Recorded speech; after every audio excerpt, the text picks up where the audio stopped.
IPL 2024-এর ফাইনালে চলে গিয়েছে কলকাতা নাইট রাইডার্স। যেভাবে মিচেল স্টার্করা পারফরম্যান্স করেছেন তাতে দারুণ খুশি কেকেআর সমর্থকরা। ফাইনালে কেকেআরের সামনে প্রতিপক্ষ সানরাইজ হায়দ্রাবাদ।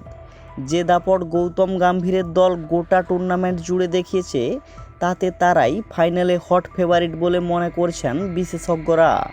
অন্যদিকে হায়দ্রাবাদও গোটা টুর্নামেন্ট জুড়ে বেশ দাপট দেখিয়ে ফাইনালে উঠেছে।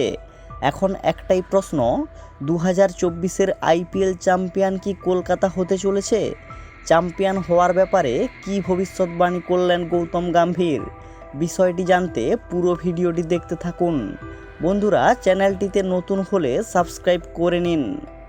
পরিসংখ্যান অনুযায়ী কোয়ালিফায়ার ওয়ানে যে দল জেতে তারাই চ্যাম্পিয়ন হয়।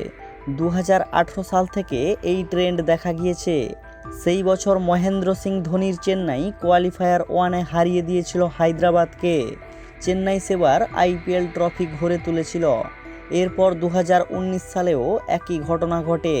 সেবার মুম্বাই কোয়ালিফায়ার জেতার পর ফাইনালেও জয় পায়। কলকাতারও এক্ষেত্রে দারুণ রেকর্ড রয়েছে।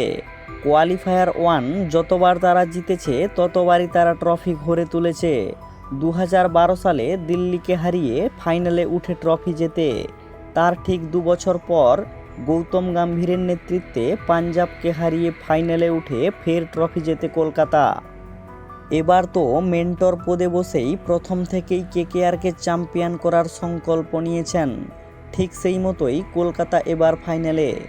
গৌতম গম্ভীর জানিয়ে দিয়েছেন ফাইনাল ম্যাচে কেকেআর তাদের 100 ভাগই উজাড় করে দেবে ট্রফি নেওয়ার জন্য। এখন দেখার 26শে মে শ্রেয়াস আইয়াররা ট্রফি ঘরে তুলতে পারে কিনা।